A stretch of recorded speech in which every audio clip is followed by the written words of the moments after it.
So there I am. I'm digging in Aaron Rodgers' locker. I'm like, you got to be kidding me. He's like, just don't be trying on his helmet. Don't touch any of his clothes. And I was like, all right, cool.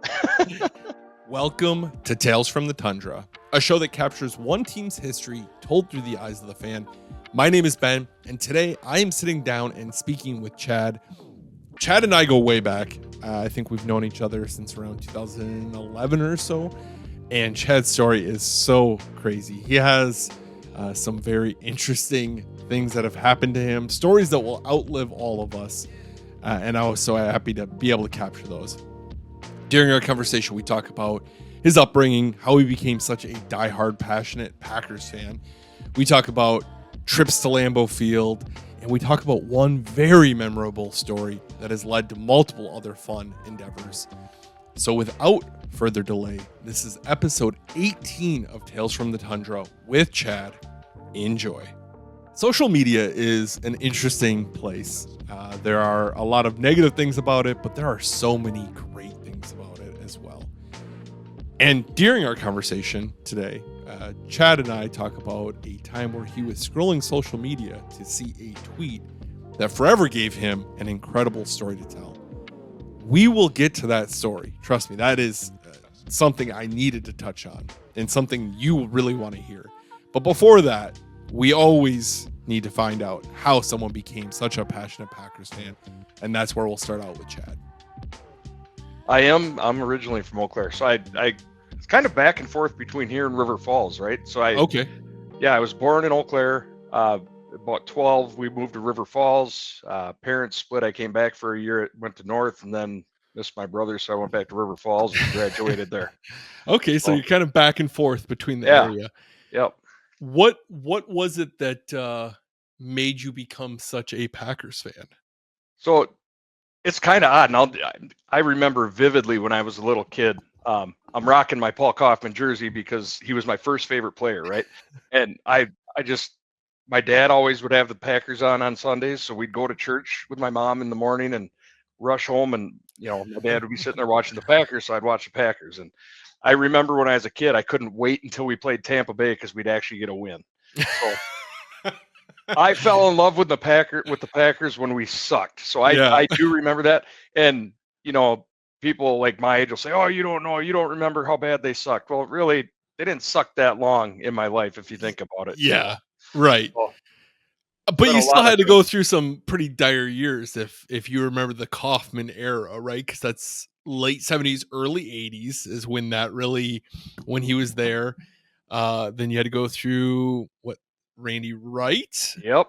Wright. Remember Randy Wright, Lynn Dickey.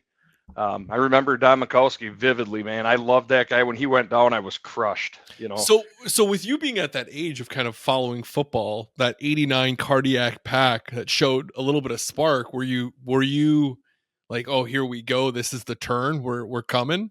Yep. It was like, we are finally good. We're on the map. It was awesome. And it wasn't like today where almost half the teams are in the playoffs. It was a lot harder, and they were right there on the cusp. They were relevant. Sterling Sharp, man, that guy doesn't get the love he deserves. He was one of the best ever to lace him up. And he just dominated, and people don't understand how good he was. It's just a shame it took so long for him to get inducted. I'm glad he's finally there. Right. I honestly was surprised that they did it. I thought they were going to just keep kicking the can down the road. I know they seem to be very partial when a player is maybe not super media friendly, that they just kind of keep kicking it down and not giving him what is owed to him. So I was pretty surprised when they finally inducted him and finally let him in. Yeah, I was really happy for him. Him not getting in, though, did get us one of the best Hall of Fame speeches from Shannon. That is true. Shannon's speech is one that will always stick with me. Strictly that line about being in the Hall of Fame, only person in the Hall of Fame that can say he's not even like the best in his own family or something like that. Right. Absolutely. That was awesome. That was classy out of him. And to be honest, I'm not a huge fan of Shannon Sharp, but I thought that was awesome. Yeah, I'm with you there. That was really cool. A lot of those talking heads are pretty brutal to listen to day in and day out. The Skips, the Shannons, even Stephen A. Smith. It's just like, all right, their job is to get clicks, not necessarily make sense. Yep, exactly. So were you watching when Magic Man went down? Yes, I And was. what's And your thought as this young gun comes in and who the does what hell he is this does? guy? That and I was young, what Yeah, was that? 89, I think that was. No, 90. What that was would it? have been 92. 92 that he 92. came in. Yep, Yeah, 89's when that was we beat the the Bears in the cardiac. last second. Yeah, Yeah. yep. Um it was 92. Yeah, hello Chad. Um yeah, I was a Well, the years sophomore in all high flow school. together, man. It's easy It's to a do. long time ago now, man. It It is. really is. I don't want to Uh age myself, but I was born in '89, so yeah, and there you I'm gonna go. be 36 here, so Yeah. Oh, you're getting old, man. I know. Tell me about it. Oh, So you but were in high yeah. school on that one? Yep, I was. And I'll never forget because I lived in River Falls. And that's in the Vikings territory, right? So Yeah. half the games you can't even get. So I was in high school and I would go down to Bozenmine in River Falls and watch on the screen there. They'd have the game, they'd have the Packer game on there. So that's where I was watching it. And yeah, it was something else. Pretty wild Favre, to remember exactly where you were watching a oh, game well, yeah, 34 years ago. because Mikowski was like he was the man. We were finally relevant. Yeah. He was good, and then Favre came in and he didn't play good that game. No. It's like, what, this guy's terrible, and then he freaking leads him back, and it's like, what the hell? It was awesome. And then the Favre was born, as everyone knows. And then so I was obviously too young. I was 3 at that time. You were kind of following the Packers. At what point did you feel like, okay, we probably have something with this Favre kid? When Reggie I came, When Reggie came? yep, you knew it when Reggie, because free agency wasn't a thing yet, Mhm. and you just knew Reggie. And a buddy of mine, my buddy Jake, he lives here in Eau Claire. He was a diehard Reggie White fan forever, like from the time he got to the NFL.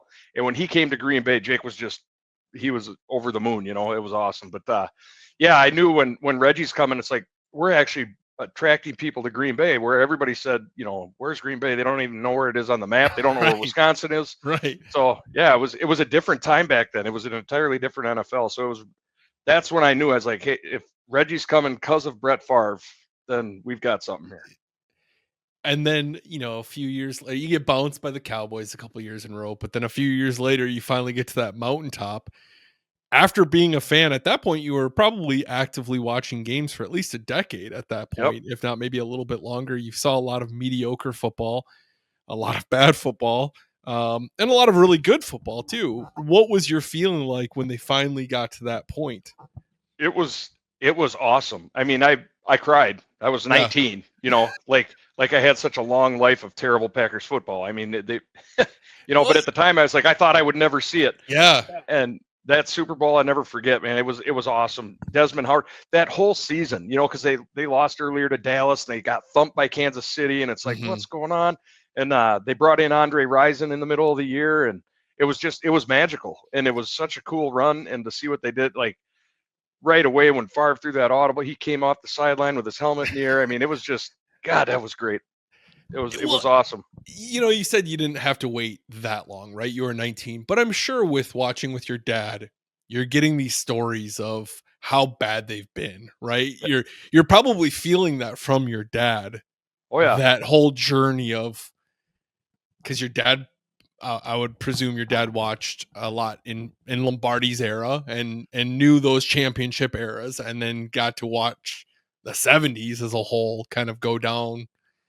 And you Right. probably felt the weight of the shoulders of that as well. Yep. Oh, absolutely. He never had expectations. I mean, he was, they're going to lose again, but whatever. And yeah, it was, but when you're 19, I mean, 5 years feels like an eternity. Yeah.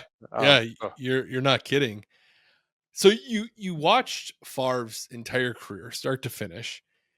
And as someone who used to live by Eau Claire, I know that the demographics of Eau Claire is very heavy Vikings and Packers.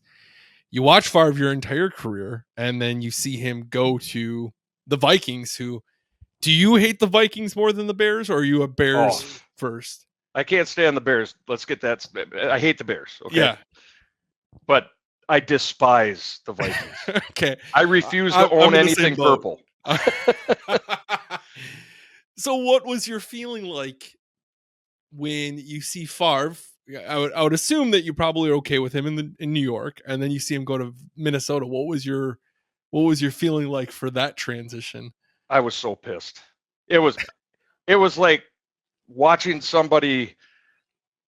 It's like watching your wife run off with your best friend right in front of you. I mean, it was horrible. I mean, for me, I was just sick because Favre was like my idol, man. Yeah. He came in when I was in high school, and I watched his whole career, and Mm-hmm. he was so likable, and just everybody loved him, you know. And when he went to the Vikings, it's like, gosh, damn it, now he's gonna freaking help them win. And I will be honest with you, to this day, I have never cheered as hard as I did when he threw that pick to make for them to lose it against New Orleans. I screamed at the top of my lungs. I was jumping around. It's like, now you MFers know what it's like. Well, that season was hell. That season was probably the worst season of me being a fan. I would almost rather those brutal seasons like the '05 season where you're going 4-12 than seeing a season where maybe you have success, but you see Favre take your enemy to that deep in the playoffs and dealing with that all year and then losing to him twice that year and just everything that was building up from that. It was like the worst. Oh, it was horrible. I was sick to my stomach when the Vikings had the ball. I thought they were going to just drive it down and score, and that was it. They're going to the Super Bowl.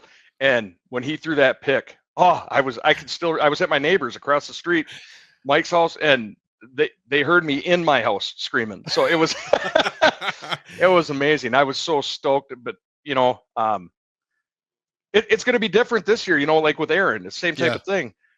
I still love Aaron Rodgers. Do I want to see if we play Pittsburgh, when we play Pittsburgh, I want to bury him.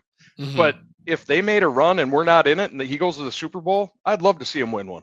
Yeah, I think I would say I think a lot of people are in that same boat, but I know a lot of people, Packer fans are kind of weird like that. As soon as a player leaves the team, it feels like they just immediately hate the guy.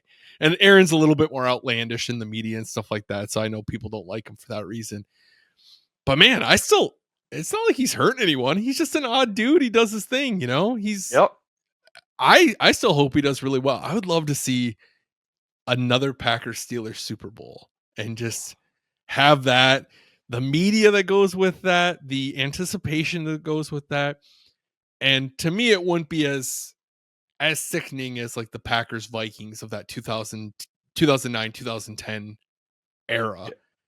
Yeah, I think I'd agree with you on that. Just because there's Because not that hate for the fan base and the division rivalry Yeah. and all that. And like Favre, when he was with the Jets, I have a Favre Jets throwback Titans jersey. right. You know, Yeah. I refuse to buy. I have Favre's college jersey, his Packers jersey, his Jets jersey, his high school jersey. I refuse to buy. I will not have a Vikings Favre jersey. So it's not in my collection. I don't blame you whatsoever, especially, and I know some people listening might be like, well, we hate the Bears more.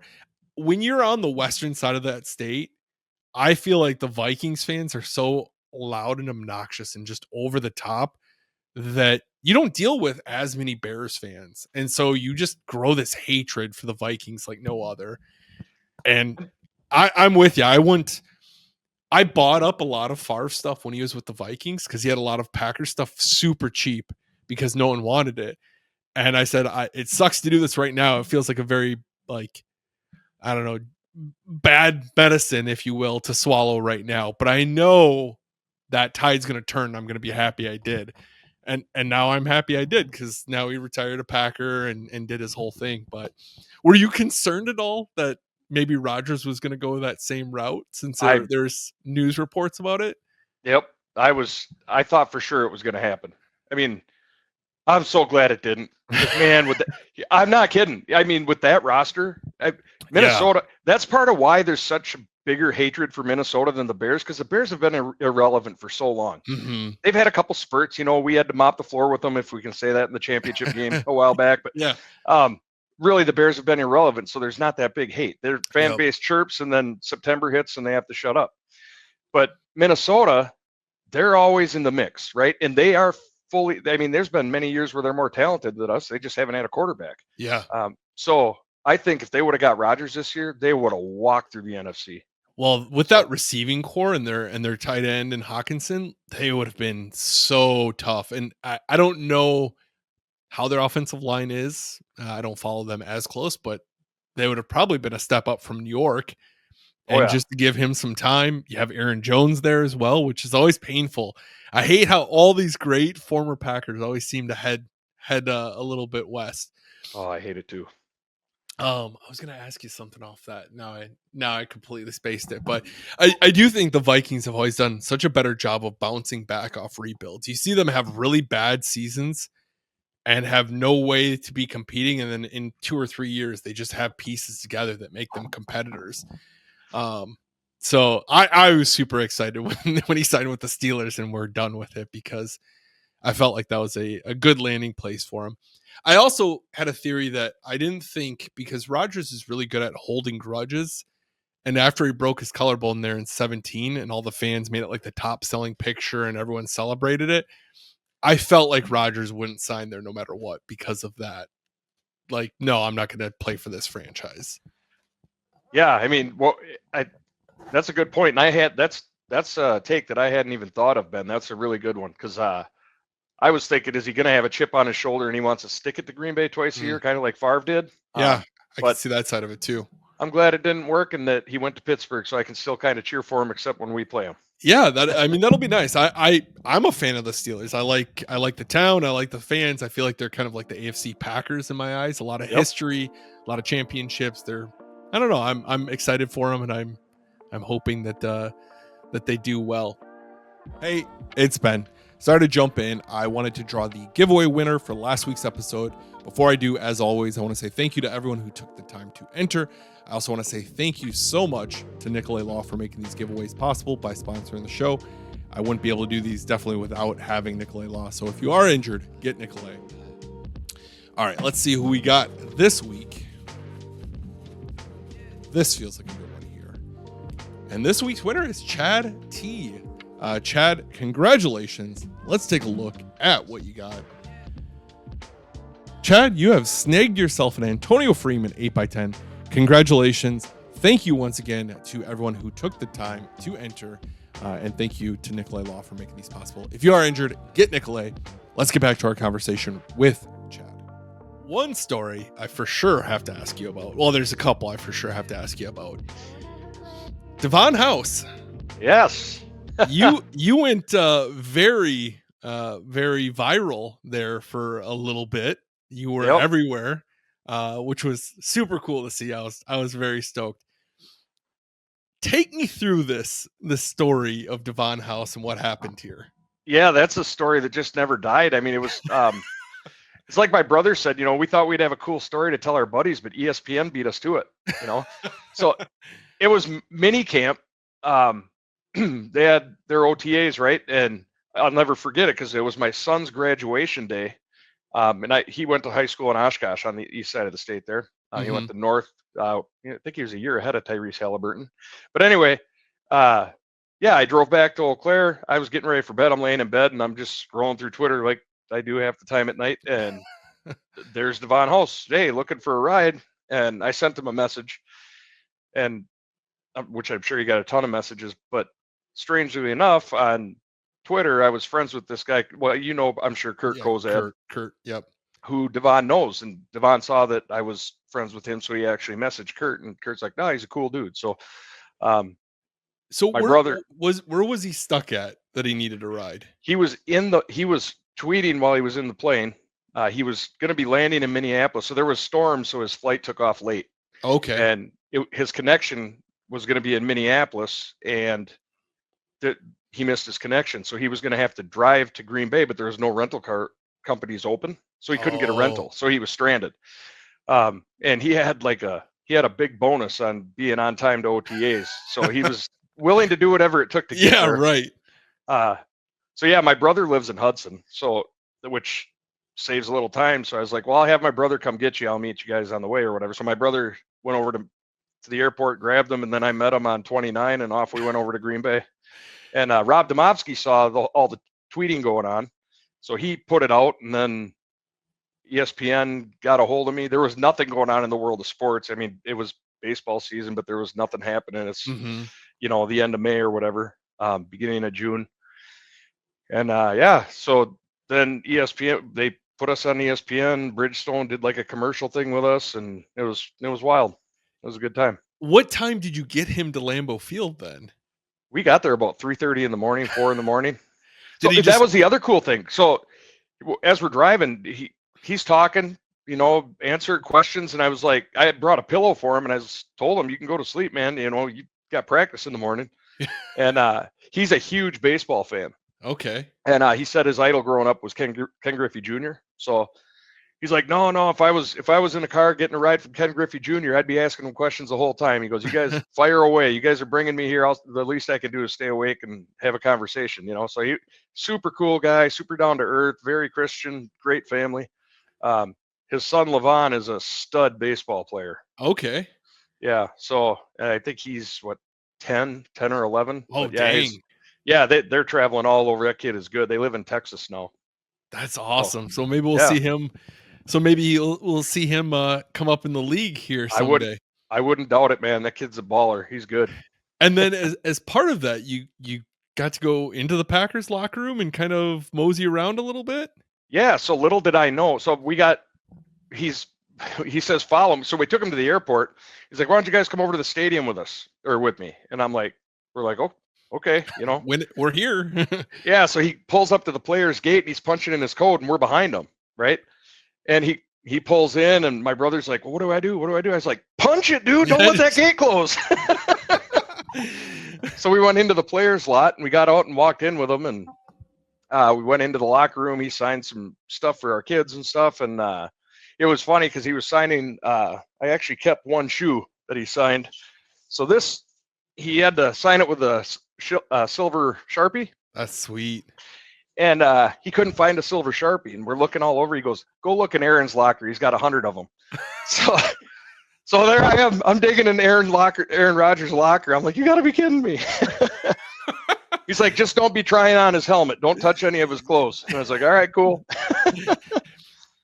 That is unbelievable. I don't know that fans really ever get any opportunity to go in there because it's an active locker room year round.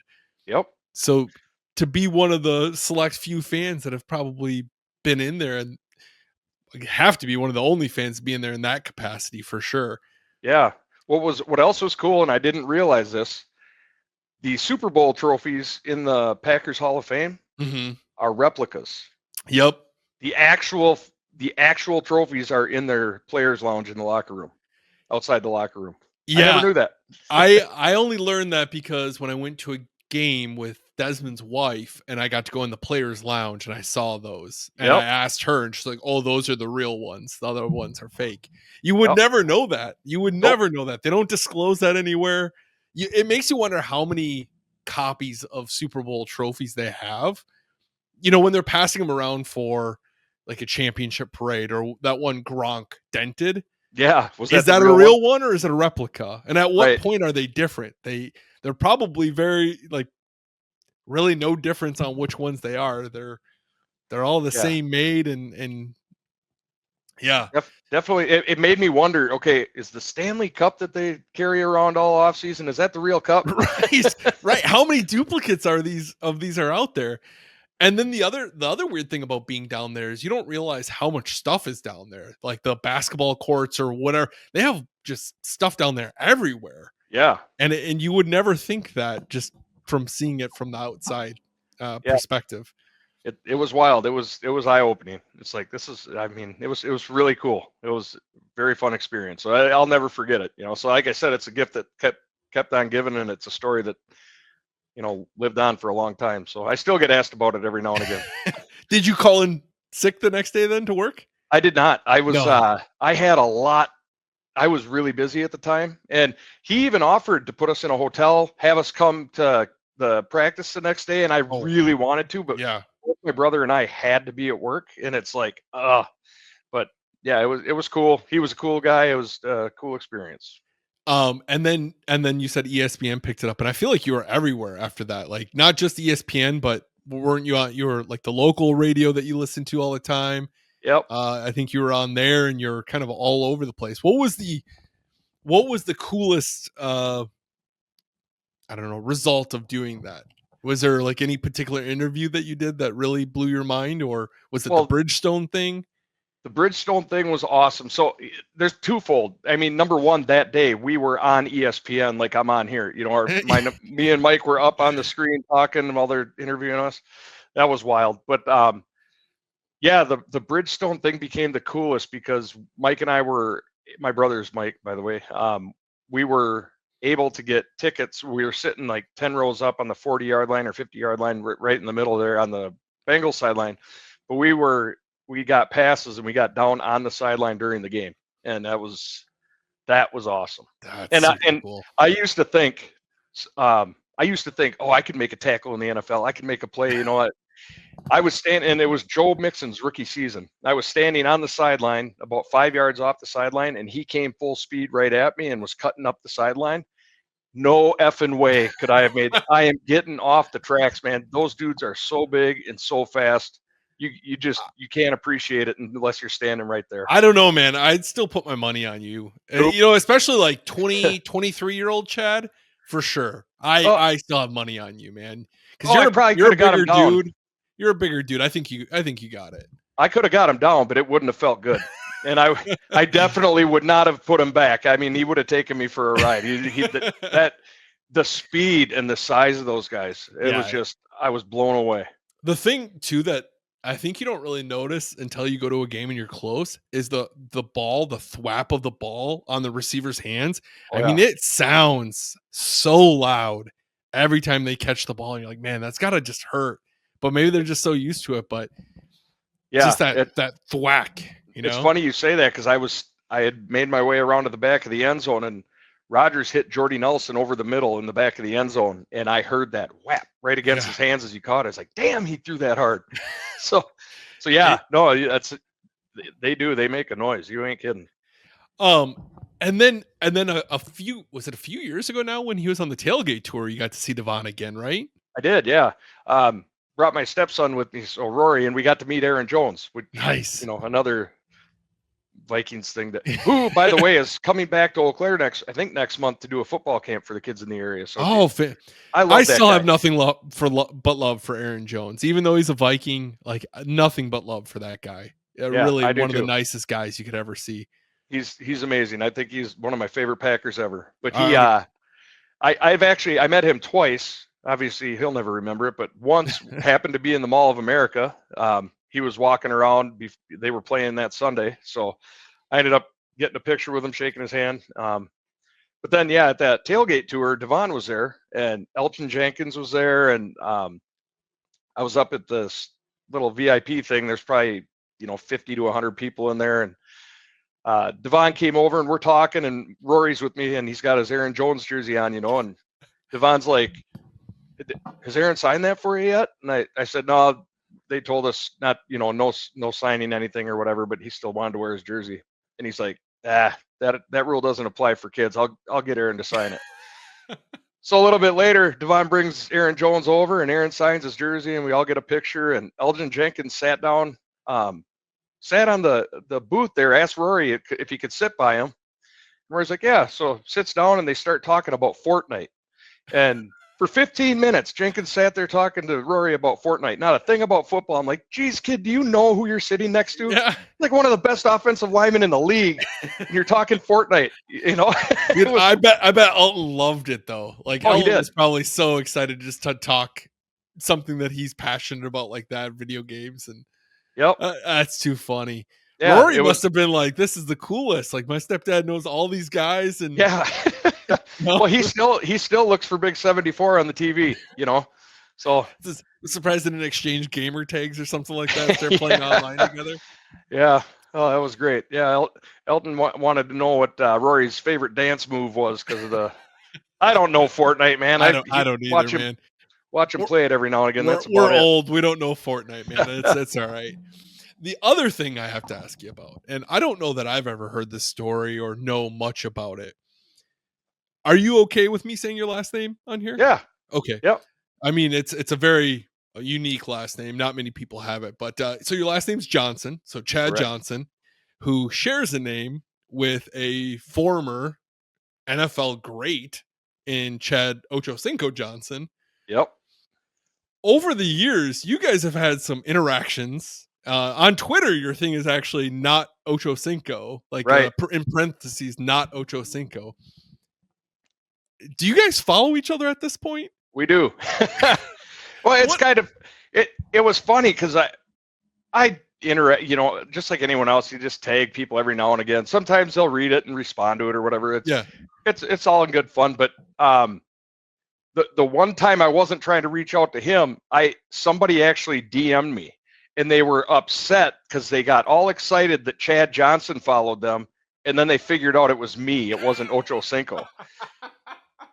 And I had tweeted out, "You got to be kidding me! I got people getting pissed that I follow him because they get excited and think I'm." And I tagged at Ocho Cinco, and he laughed and he retweeted and he followed me from it. Oh, that's awesome. And every now and then I've got I got a signed card from him, and I met him at Lambeau Field by chance. We were passing near one of the. He was there doing a receivers thing a few years ago for Jordy Nelson, or no, Devontae Adams, excuse me, and yeah. Passing him in the hall, and we stopped, and I, told him I effing love you like he tells everyone, and got a selfie. Cool dude, really cool dude. Did you explain to him like, hey, or you might not have had time either, but did you say like, hey, yep, I'm the him. dude on Twitter that yeah, share the same name? He acted like he recognized who I was when I told him that, but there's no way he does. He gets hit by millions of people, you never know though. If he's following you on there, he probably sees your face and sees you tweeting, and you never know. That still always just cracks me up though, like the not Ocho Cinco. When I was sitting down when we got this scheduled, I was telling my wife that I was going to be interviewing you, and I was explaining Ocho Cinco and the lore of Ocho Cinco and the name, the name thing. And I think she thinks I was crazy just because I was trying to explain it. But I had to ask you about that because I just remember you guys interacting a little bit, and I'd always cracked me up how I would say not Ocho Cinco. I didn't realize that it was because people were getting upset that you were following them and you're not Ocho Cinco. Yep. Yeah, they were all excited, and then they were deflated when they realized it wasn't Ocho Cinco. So I was like, damn it. That's great. Oh, well, it happens. Jumping back to kind of getting back to like the actual football side of things, or your experiences as a fan. When did you first go to a Packers game? First Packer game was in 1998 against the Buffalo Bills. Steve Tasker's last game. He got thrown out on the opening kickoff. Yeah, I remember that vividly. I spent 8 hours tailgating without a shirt on at the end of December, and I don't know how I remember most of the game because there was a lot of beverages consumed that day. So you said 8 hours of tailgating, no shirt. Did you wear a shirt at the game? No.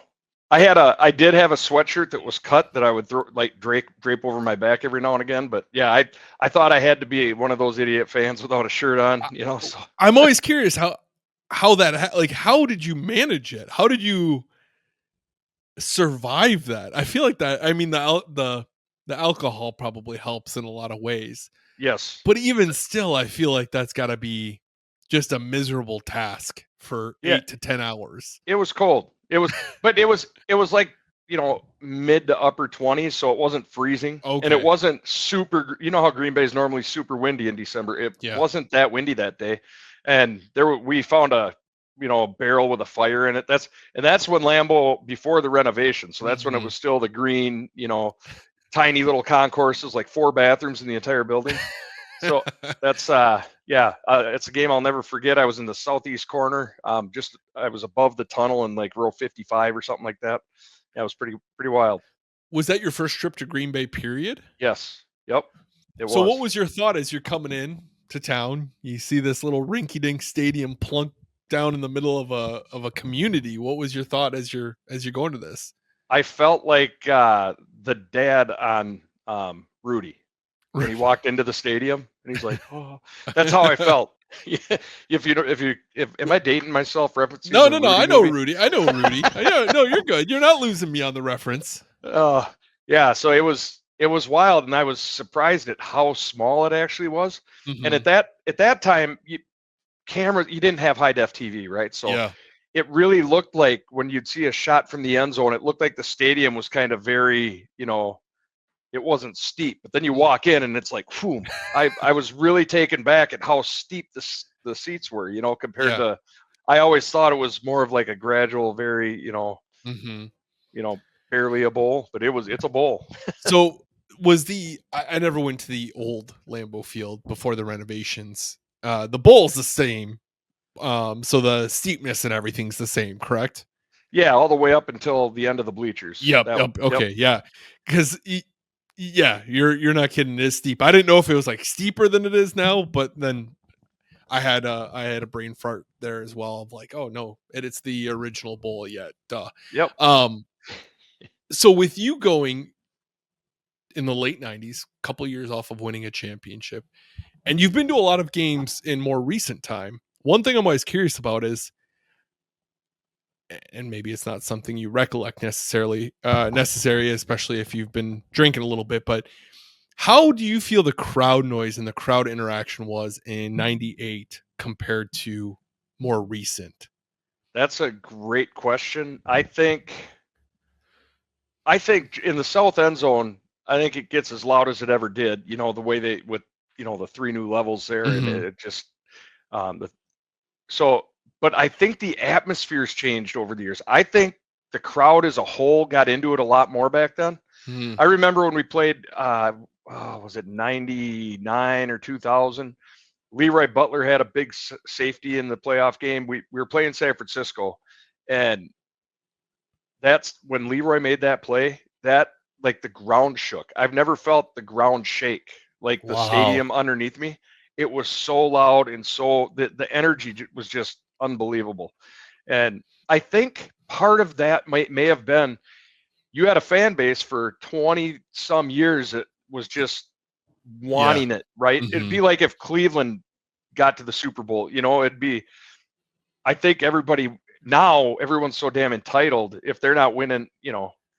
it just, it's still a great atmosphere at Lambeau. I still love going. Don't get me wrong. And maybe I'm just getting old, but I do feel like the atmosphere was a lot more electric back Mm-hmm. then.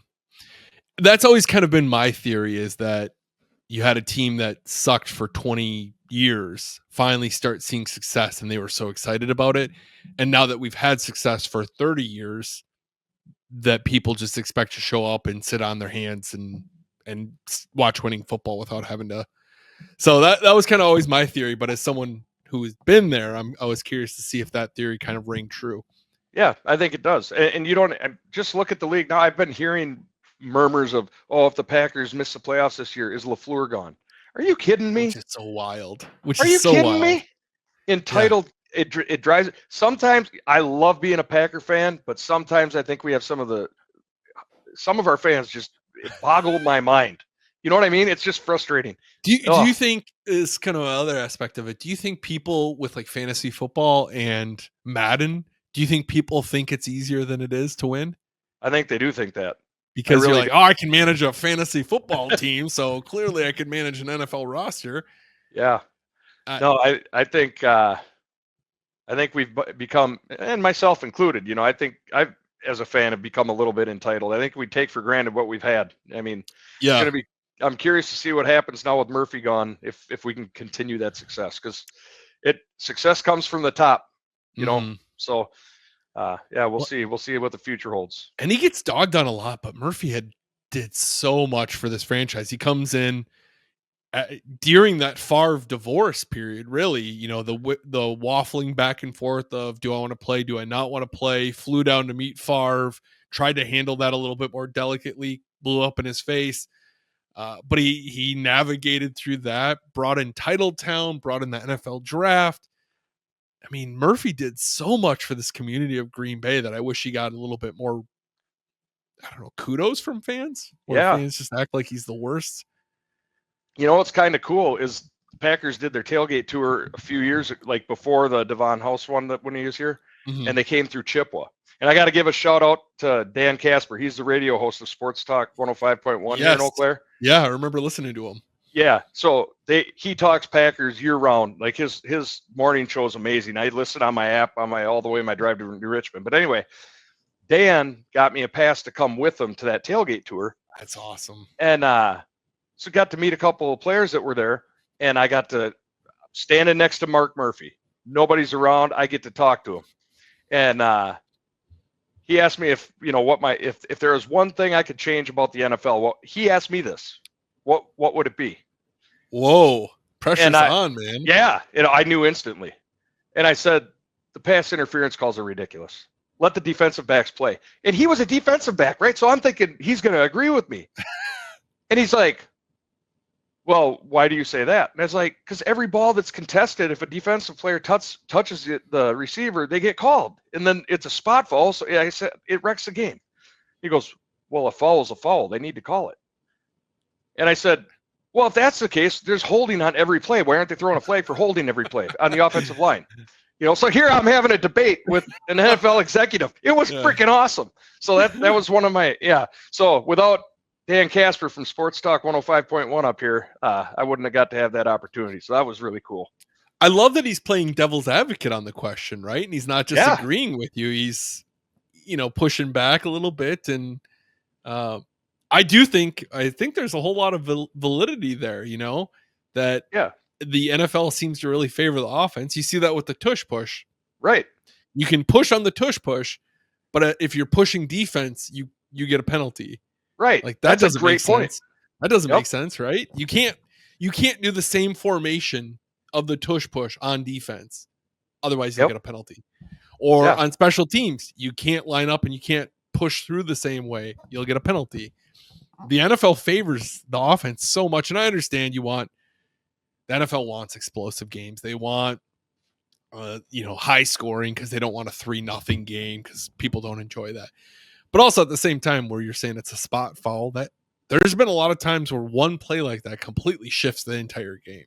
Oh, right. So absolutely. I think that's, dude. I think I would have sat and struggled on that one and hem and hawed a little bit. So I'm pretty impressed that you're able to just pull that one out. Well, that's one thing that I've always hated. It drives me nuts. And I like offense like anyone else, but a receiver can armbar the corner and go up and catch it, and it's fine.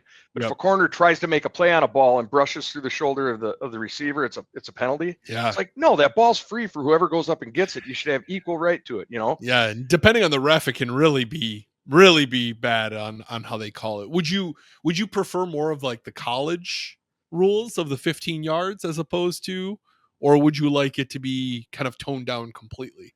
I don't mind the spot foul. If I had to choose, I'd say make it like college, make it 15 yards. Because like you said, it can swing a play. Half the time they just chuck it down there because they might get a call. And if they don't, they punt, Yeah. So, but I would be happier to see them allow them to play a little bit more physical down the field. Unless you're grabbing a guy and like impeding his process to the ball, let them fight, let them jockey, let them work for that ball. Yeah. So you watch some games from the 90s, because I have this DVD series of the top 10 games in Packers history. It was, I think, put out maybe Aaron's first year as a starter for the Packers, so 08 maybe. And you watch some of those games from the 90s compared to today, and it is wild how different the game is. And I get, from a concussion standpoint, you don't want targeting and you don't want head hunting and you don't want some of these big collisions. But even stuff like that, where defense could play a little bit more and be super aggressive, and it was just acceptable. Where now it's you can't even really chip off the line as much on defense anymore, because if you get to that 4-yard mark, even though you have 5 yards, if you get to that 4-yard mark, you might get a penalty on a holding or something. Yep. So it is definitely geared more towards the offense, and you said it. You go back pre 2010, 2005, 2000, you're not seeing these 15-yard crosses over the middle, because you do that, then your wide receivers getting tattooed. Yeah, when you have Sean Taylor roaming over the middle of the field, you're not doing that. Right. Yeah. Look up some old Chuck Cecil highlights from back in the 80s. I'm telling you, man, it was a different game. He would be barred from the NFL today. Oh, he absolutely would. I don't know if he would have been able to play in the NFL today. No, probably not. As you reflect over all the games you've been to, I don't know exactly how many, but you and I have been to games, the same game we met up beforehand. So I'm sure you've been to your fair share now over the years. As you reflect over all of them, what is your favorite game you've attended or favorite memory that you've had at Lambeau Field? I had my favorite and my worst in back-to-back weeks. So, Oh man. so I went to Can this. I take a guess? Yeah, go for it. Is it the 07 playoffs? The Seattle and yeah. Absolutely. And that Seattle game started pretty shitty. Yeah, Ryan Grant. Yep. Yeah, it was 14 rip before we knew it, and then they came back, and Grant had a phenomenal game, 200 some yards, I think. Yeah. Right. That's the snow globe game, and it was, when you talked about atmosphere, that was one of the coolest, most electric atmospheres ever. I can still see Favre falling over. I was in the northeast corner, and they were going into the southwest corner when Favre was falling over and threw that ball underhand. I still remember that play, watching it, and it's become like iconic, the photos of that. Yeah. And then the following week, so I'm coming off my high, right? We're going to the championship game. We rode a bus. My seats were in the same spot as the Seattle game the week before, which was like, I forget where you walk out of the tunnel and it's right there. It's like you had plenty of leg room because it's like right next to like where some handicap section is there. And there was a guy on our bus trip that had a broken leg and asked me if I would switch seats with him. And me and my buddy, if we'd switch seats with him and his wife. And I'm like, I felt awful because of his leg. I was like, yeah, no problem. Well, his seats were like 5 rows up on the 30-yard line, which was awesome on the Packers sideline. And so I was stoked going into that game, but boy, the way it ended, I've never been so dejected in my life. In fact, I'll never forget. I think it was Javon Walker. I can't remember. I think it was Walker. It might have been Jennings, but earlier that year they had beat Denver in overtime, right? Yeah. On a play. Jennings. It was Jennings, wasn't it? Mm-hmm. Okay. I just remember watching Jennings, or whoever it was. I couldn't remember the name, but I watched him on that play. And I'm watching, and he cuts on a post, and he's wide open. And I started cheering, and I looked back, and the ball was in the air already, and I saw Webster from behind, just right there, pick it off. And I was like, I've never been as sick at a Packer game in my entire life. That's my worst memory ever. I think a lot of fans going into that one expected that it was going to be maybe a gimme, if you will, because you beat New York earlier in the year. They really looked like such a terrible team most of that year. Yep. Barely get into the post and chip in a chair, right? You get in and anything can happen. Yep. Yeah. And it's crazy that, because now you think about it, they went on and beat the undefeated Patriots, right? So yeah, would Green Bay have been able to do that? That's the solace I take on it, is I would rather lose to the Giants and watch the Giants beat the perfect Patriots than us go to the Super Bowl and be that team that they beat. I don't know that they match up the same way. The Giants just felt like the team of fate that year. They did, and they had a tough defense. They could run the ball. They were gritty, and they came into Green Bay and they were ready to go. And I remember Tom Coughlin's face when you'd see him up on the jumbotron, and he just red. It's like, and I had a glass of beer when we were tailgating. God, it was cold. I had a beer that got poured into a glass, and it froze like within 2 minutes. So it's like it was wild that day. That's still one of the what I hear from people is like one of the coldest games from everyone I've talked to that they've attended is that game. Yeah, and it's wild how the Giants have always had our number. Not always. The Giants had our number on their 2 Super Bowl runs, right? 2 times where they should not. And speaking of which, I don't know. Oh, you can't see my cameras over there. My brother's calling me.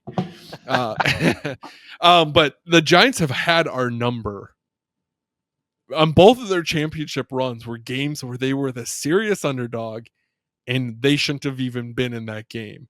And both times they went on to win the Super Bowl, which made both times against the Patriots, which made it worse. What I was going to say too, one thing I was going to ask you about is, I'm kind of all over the place here, but talking about teams of destiny, 2009, we had that rough year where we lose to Favre and company twice. 2010, you finally get over that mountain with beating Favre. You go into Minnesota, you absolutely demolished them to the point where their stadium collapses the following week or 2 weeks later. But then you see the Packers win another championship. So from your perspective of seeing one at 19 when they won in the 96 season to now waiting that, what is it at that point, 14 years, 15 years? What was your feeling like now as your fandom grew over the 14, 15 years to see your team do it again? I think I was more satisfied. It felt more satisfying for that 2010 team to me, because the 96 Packers and that team, you knew they were something, right? Yeah. You really knew that this team could win it all, and you had that feeling that they were going to do it. Mm-hmm. That in 2010, man, we barely got in, you Yeah. know, and we had to go on the road the whole time. And I'll never forget that game against Atlanta. Rodgers just carved them up, and it was like the defense was on fire, and it's like, holy smoke, they were playing lights out, and it just, for me, that was so, I just got so energized and so pumped for that. And it's like, and that's at the beginning of Rodgers, starter career, Yeah. Mm-hmm. and it's like, you just felt like the future, like we should have been the Patriots, Yeah. If I would have bet my 401k that year after we won that Super Bowl, I would have bet my 401k Rodgers would win 2 or 3 more at least, and I would have lost my ass. I think everyone felt like that because they were so young. Well, then you followed up with 2011, where just dominating the whole year, and you're like, okay, well, we're at least going to get 2. You thought he was going to almost have the Patrick Mahomes career, right? Where just winning them so often, or at least being there so often. It's really such a crime that it wasn't able to happen. As someone, you listen to a lot of Packers radio. Shout out to Dan Casper. What do you think is the reason why it never happened, that we never got back to that point? I felt that they just never completely put a team around Rodgers, and they've always had a legitimate, like, they've had a good number one, but they developed that number one, but they never gave a complimentary receiver to it. So you had Jordy Nelson, you had Devontae Adams, you had Donald Driver at the beginning. I think he had Driver, didn't he? Yeah. Very, very late Driver. So Jennings. So then it was Jennings, then it was Nelson, then it was Adams. But I just felt like they never got those complementary pieces around him. You know, when he had a stable of weapons, they dominated. But then as those weapons left, they never got replaced. And how much of that was due to his contract? They were constantly chasing holes on the defense. Honestly, I think, and I'm one of the, rest in peace, I was never a super huge Ted Thompson fan. Yeah. I just think he could have done more. And I think watching the way Goot's been doing things, I think if we had Goot running the team back then, you probably would have seen more Super Bowls out of Rodgers. That's just my take. Yeah, I mean, one thing that's always kind of tough is, does your own success kind of hinder you in that pursuit too, right? Every year you're drafting 26, 27, 28. Right. And now you're just like hoping that one of these defensive players that you're kind of reaching on is going to perform to the level. And Ted Thompson could draft a receiver, but man, he could not draft defense to really save his life there. He had a lot of swings and misses, a lot of them, I mean, such is life on it, I guess, but and it's always guys like you look, we get carved up by Colin Kaepernick, right? And the next year they draft Dayton Jones, and everybody like, he's going to be the best, and that kind of flamed out. It seemed like that every year where there was a hole, they would reach for a guy, and it just never panned out. And and then at the same, I would always make the argument, if Rodgers would take less money, put things around him, but the Patriots found a way to do it year after year after year with Tom Brady, So it can be done. I just, for whatever reason, we just never got over that hump. And then when we did have those teams that could do it, we always had something in the playoffs and lost to a team we shouldn't have. And it just, And it seemed like, I mean, I love Rodgers. I'm not going to bash him by any means, but it seemed like when he would get to those NFC Championship games, it's almost like he became super conservative on everything of like, and it could be part of Mike McCarthy too, or Matt LaFleur, as we saw in like 2020, 2021. He didn't get into an NFC championship game, but that offense struggled against the 49ers. But it seemed like in some of those NFC championship games, he would really just like tighten up and try to only throw it to who he felt comfortable with. We saw him trying to throw double coverage to Devontae so often in 2020. And against Seattle, where they really went conservative on everything. But then when they needed the field goal to go to overtime, they were able to drive the field like nobody's business. And I don't know if that was part of it too, that mental game of you're at the door to go to another one and you just got to be perfect, that it made it worse for him. I don't know. It's a shame, man. It is. And I kind of echo what you're saying there. That makes total sense to me, and you can see it. I wonder if you're going to see the Joe Burrow kind of have the same thing, right? We saw him have a lot of success early on, and now you're seeing kind of a very similar thing. Incredible quarterback, like phenomenal arm talent, and just great quarterback. But he puts up 51 points, and his defense allows 52. Yep. And it's just. Imagine what's going to happen if they get rid of Hendrickson. Well, yeah, and now their first round pick might just not do anything and go re-enter the draft next year. Yep, that's brutal. It's crazy, isn't it? But they got Jamar Chase and T. Higgins tied up. They're going to be scoring some points, but they'll be giving them up too. Yeah, no kidding. Hey, it's Ben again. Sorry to jump in. I wanted to give you the word of the week for you to enter for your chance to win Packers 8x10 for next week.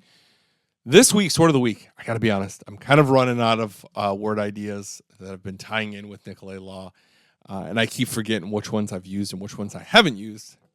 Shame on me. So this week, we're going to just do Antonio Freeman, since Chad won an Antonio Freeman 8x10 earlier on this episode. So just put in Antonio Freeman, and you will be entered for your chance to win some cool Packers memorabilia. If you've never done so, find the giveaway link, and you can fill out the form there. It's going to ask you for that phrase of the week or word of the week, and just put Antonio Freeman.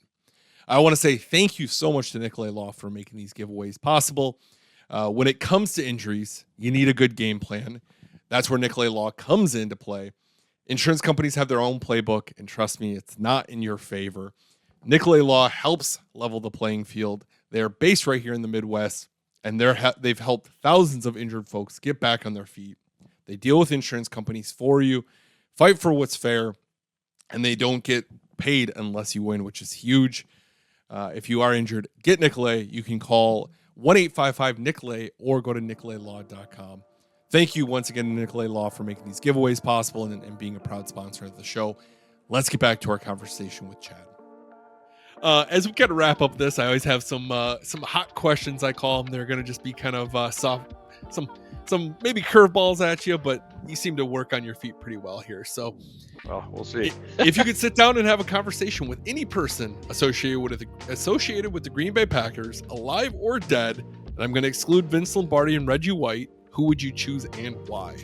Brett Favre, always Brett Favre. Even the crap that we're hearing about him now, which by the way, I refuse to watch that show on Netflix because I think they're just trying to bury the guy. I watched it, and it wasn't a whole lot of new information, to be honest with you. Is stuff that you knew. Right. You're really not going to learn a lot from it. Right on. But yeah, I'd be Brett Favre because he was my idol through high school into my early adolescence, and I just loved watching him play. And he was that good old boy that you'd want to have a beer with, Yeah. And that's one thing that I think endeared a lot of fans to him, is that he seemed like you or I, just a normal, he still talks about, when he had to ask what a nickel defense was from Ty Detmer. He's an NFL quarterback, doesn't know what a nickel defense is, So yeah. I just would love to, hear about his stories, and he seems funnier than hell, and I'd love to meet him. I can't argue with that answer.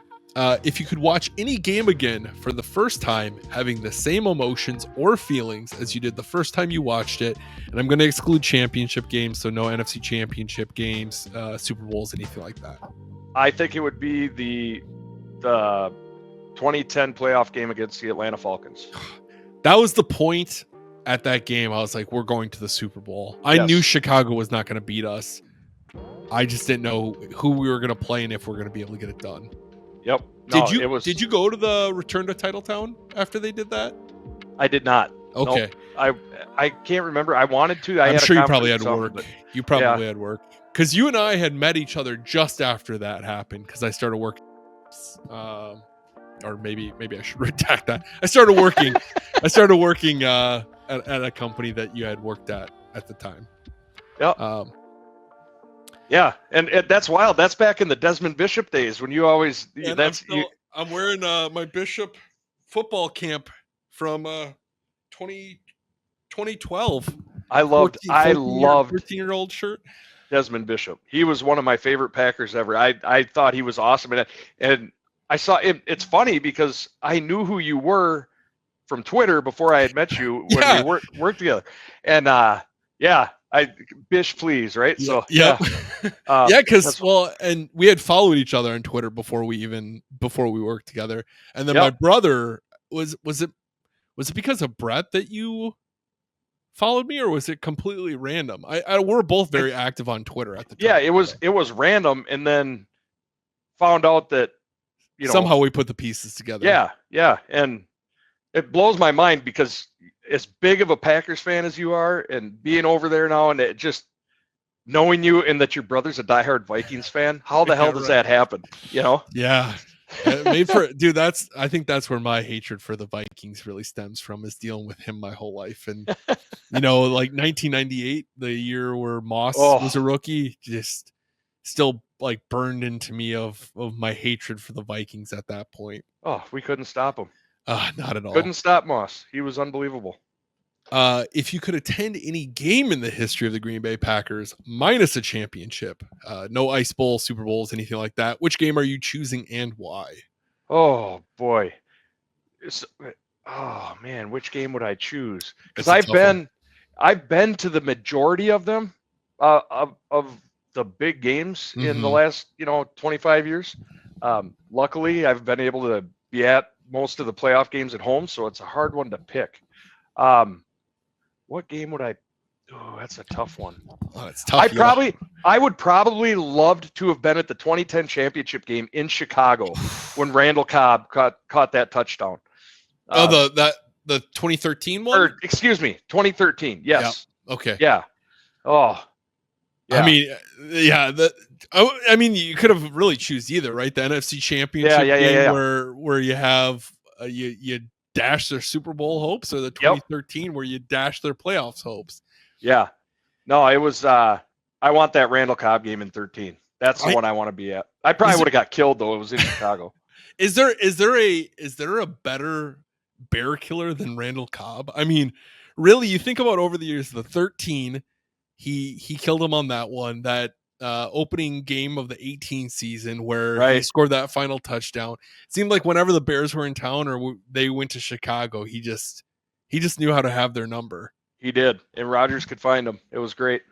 I like that answer too. That's a great one. Let's see here. I asked this one and I always got to preface it, but what's your most controversial take as a Packers fan? Mine is that if you have season tickets and you don't go to at least half the games, that you should lose your season tickets. Absolutely. That's my controversial take. A lot of people would disagree with me there. What's your controversial take as a Packers fan? Oh boy, that's a good one. I mean, you mentioned one earlier about fans being entitled. I think that's always going to be a controversial take. Yeah, I think one of my it's kind of my bitch about Packers fans. Okay, that's what I'm going to say. Here's my controversial take. If we're on offense and you do the wave, they should escort your ass out to the parking lot, and you should be revoked and never allowed in the freaking stadium again. Dude, that's my take. I would. I'm all for that as well. I am so anti-wave, it's incredible. Even if they're on defense, I'm so sick of it now from people ruining it on offense. So I'm in full agreement. I think that's a good one here. And last one here.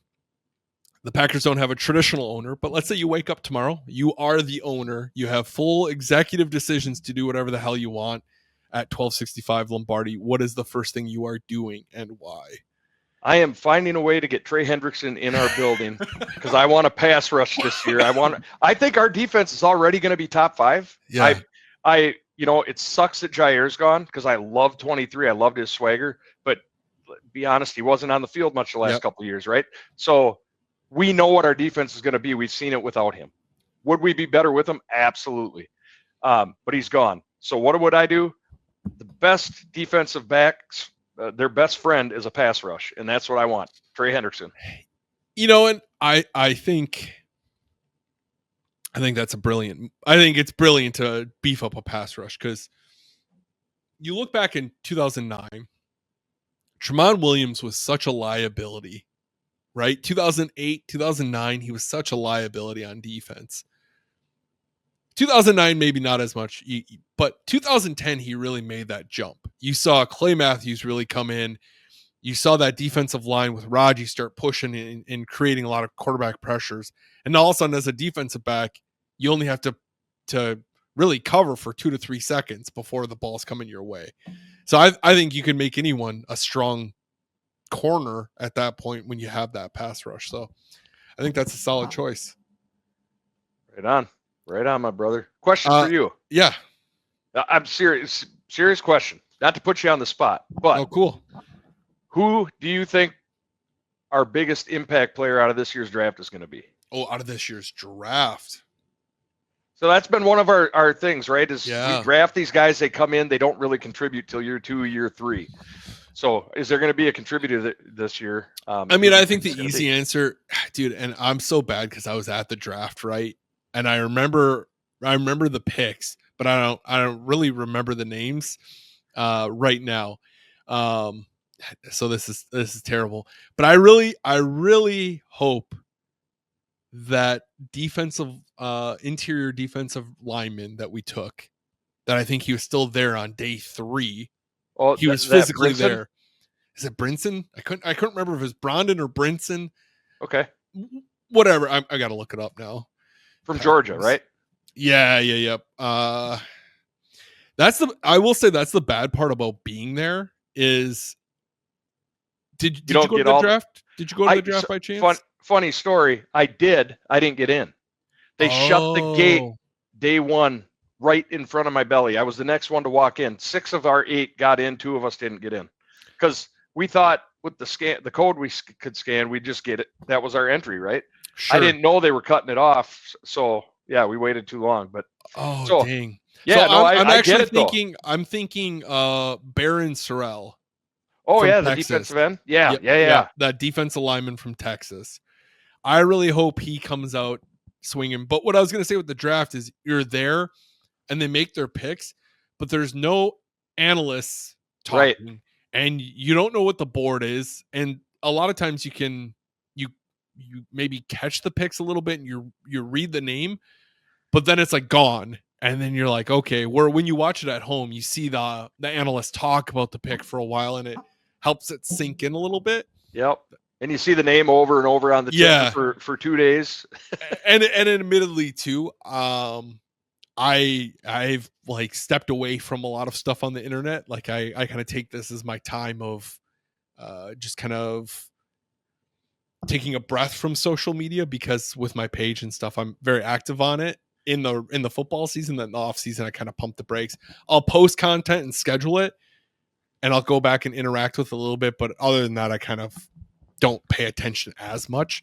So that's another reason why I'm just drawing a blank on it. But I'm gonna throw that question back to you. Who is your choice as the most impactful that we'll see out of this draft class? Oh, that's a great question. It's easy to say Matthew Golden, right? Because they're gonna they're gonna get him in there. But I like you. I think Sorrell's going to get a shot. I mean, they need that rotation at the defensive end. We just discussed the pass rush. Yeah. I would love to see a nice interior pressure. I mean, that really Kenny struggled year 1 in this new defense, and I hope that was an anomaly for him, because you need that interior pressure if you're going to be a good defensive line. Yeah, and I am curious to see what happens with Kenny this year after having a year in the system. I did watch, because I was one of the people that was complaining about where's Kenny Clark been, but he was double and triple teamed more last year than I think I've ever seen. And I don't know if that's because of the scheme, they got him spread out and they are able to attack him more. Who knows? But Yeah. how much attention he gets, you'd think our defensive ends could make some noise, you know? Do you I'm going to ask you another one off this. Do you think LVN takes that leap this year, or do you think that's another guy that is just going to come and go from this team? I think he's going to take a leap this year. I think he's got to. And if he doesn't, I think that's, writings on the wall, right? But I really think that he broken will. thumb made his life a little bit more difficult this past season than it should have been. I agree. And if you don't have your hand, some guys have done it, but they need their hands. They need them for leverage, for grip, right? I mean, try doing anything without your thumb. Well, I and can't even and the offensive line, right? Yeah. And the offensive lineman knows he has a broken thumb. He's going to be swinging at that the entire game just to make LVN not want to use it. So I don't know. I'm excited to see what it is, what he does, but I know a lot of fans are out on him right now. I'm not out on it. Yeah, it goes back to the kind of like the entitled town of if a player isn't a Hall of Famer by year one, that a lot of fans think the guys are going to be worthless. But yeah, well, it's like Kenny Clark. People wanted him gone after 2 years. Yeah. Do you remember when we drafted him and everyone wanted that linebacker out of Alabama? I don't even remember what the hell his name is now at this point. Or they wanted Miles Jack. Right. And everyone was so pissed when we took Kenny Clark. Right. And now both of those guys are way out of the league. Yep. Miles Jack had a really couple strong years, but both of those guys are just done out of the league. And Kenny's still, 28, 29 years old, still super young and still doing his thing. So, right. I don't know. We're fans for a reason, man. Yep. Exactly. Any stories you feel like we didn't capture? Anything that you want to add before we let you go? Oh, that's a good question. I don't know. We covered a ton. I could talk Packers for hours, man. I've been on well over 100 games. I love it. It's great. I got my Packer tattoo on my calf with all the other NFC North helmets that are kind of in the smoke. So when somebody says, they're a fan, I'm like, I got a Vikings helmet tattooed on me. You call yourself a fan? No. And that's going to do it. Really, thank you so much to Chad for taking the time to share his story. I've known Chad for a long time. Such a great guy. And man, so many good stories from his years of going to the games. And that Devon House story is just incredible. And it seems to be a story that keeps growing with his opportunities to kind of get to interact with him even more after that event. So thank you to Chad for taking the time to share it. Really, I can't thank him enough. I also want to say thank you to Nicolay Law for being a proud sponsor of the show. Really, they've been so great to work with. We only have a few more episodes left. I think after this episode, we have maybe one or two. And then we're going to go back to the live show. So if you don't already, make sure you're following me on either Facebook, YouTube, Instagram, what have you, where you'll see notifications of when I'm going to go live. Usually we do every Tuesday night at 7:30 p.m. during the regular season. So I'm really looking forward to getting back into those. I really enjoy doing the live shows, so I'm excited for that. Yeah, thank you to everyone who's taken the time to watch these shows. And until next week, my name is Ben. I appreciate you all being here watching, and we'll see you next week. Go Pack Go.